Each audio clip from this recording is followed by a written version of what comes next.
Hi, I've wanted to make this video for a very long time.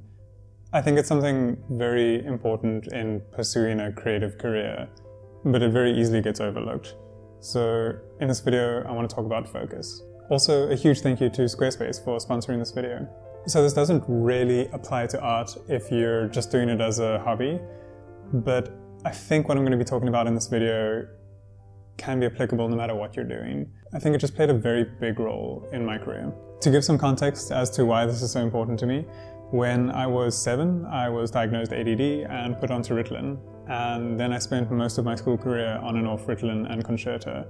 So it's always been difficult for me to focus. It's kind of ironic because I chose a career in which I have to focus for hundreds of hours just to complete one drawing. But I think I never really knew what it felt like to focus until after school, when I actually felt like there was something that I needed to focus on. The double-edged sword when it comes to art or any kind of passion or hobby that goes into a career is that it's so easy to get lost in it and focus on it when there's no necessity. What I'm trying to say is that as soon as something goes from your passion or your hobby to your means of survival or something that you need to dedicate hours of work to, it suddenly goes from an easy thing to do in your free time or something that you could do when you were procrastinating or, I don't know, to the very thing that you start to try and escape from or the very thing that you procrastinate from. So the first thing that occurred to me was that I was working too slowly. I was highly distracted and had very little discipline, and it very quickly became clear that I would fail at my goal of pursuing a career in art if I didn't figure out a way to focus more and get more work done. So I started researching how to improve my concentration and very quickly discovered the Pomodoro Technique, which kind of became the catalyst for this entire journey into trying to improve my concentration. So for those that don't know, the Pomodoro Technique is basically just timed periods of focus with breaks in between. The way it works is you set a timer for 25 minutes of undistracted work. So you take away your cell phone, any kind of distraction, and you dedicate yourself to 25 minutes with a 5-minute break after that. You repeat this for 4 cycles, and then you take a longer break after that. Through this technique, I came to realize that I had a massive problem concentrating. My concentration span was somewhere around 8 minutes, which is terrible. But I also started to notice that the more I just did it, the more I just practiced, the longer I was able to concentrate. I very quickly went to 11 minutes, 12 minutes, 15, and eventually 20-minute cycles, which was great. I was getting so much work done, but I was also burning out. And I think that's something to leave space for. We all kind of go through periods of being able to work a lot, and you will eventually burn out and need to take some time off or take a break. But the Pomodoro Technique was really just the tip of the iceberg. It just gave me a metric for me to gauge how well I was performing. And then I started researching ways in which I could maximize that in a sustainable, healthy way. I eventually discovered about 3 or 4 sustainable things that could help me concentrate better over time. But first, just a quick word from this video sponsor, Squarespace.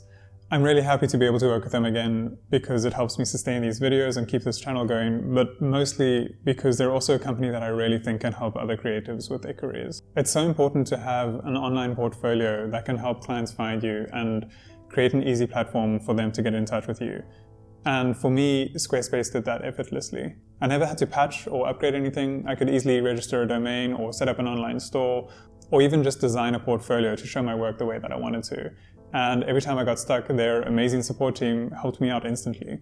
So if you're looking at building a website, give Squarespace a try. And if you decide that you like it, use this offer code and get 10% off your first purchase.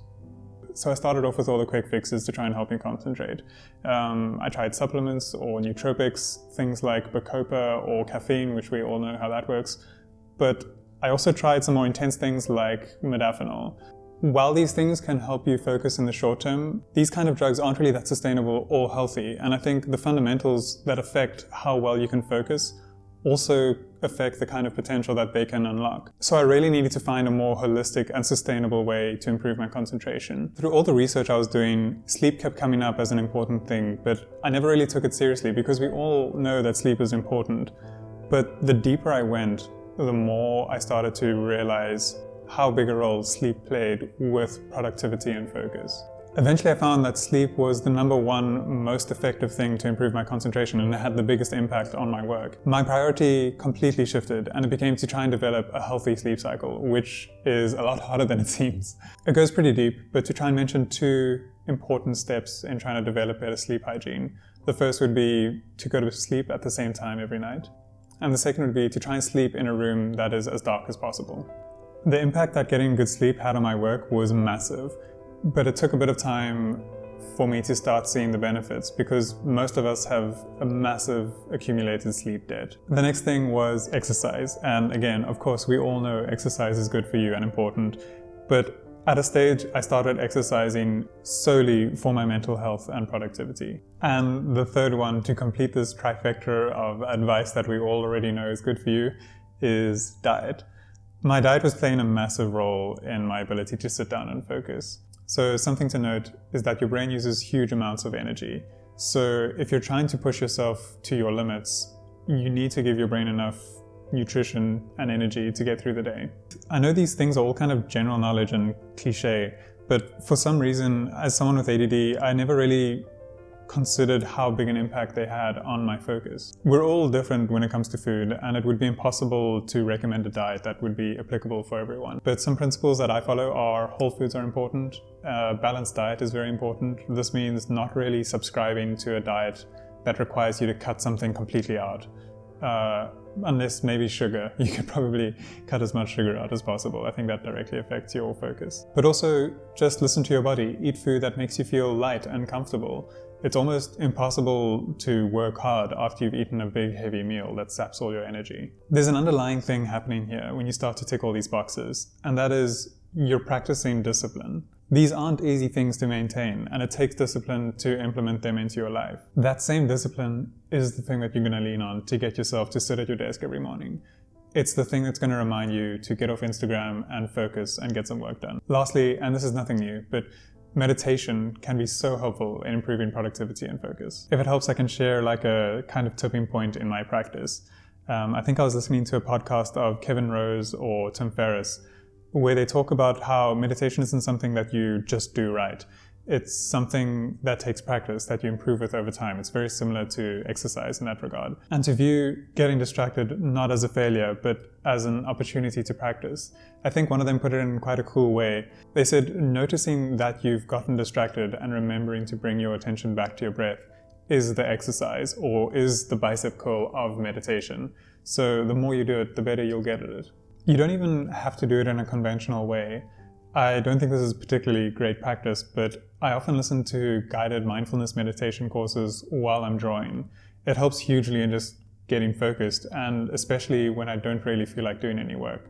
These are just some fundamental things that I do when I'm trying to get a big project done. So to summarize, it's using the Pomodoro Technique, focusing on sleep, doing some kind of exercise, being mindful of the food that you put into your body, practicing self-discipline, and lastly, meditation. So yeah, I hope you found this video helpful. Leave a like if you did. It really helps the channel out in a massive way.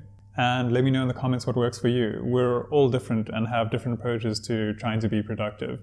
So yeah, I'd love to learn from you as well. Thanks for all the support, and I'll see you in the next one. Bye.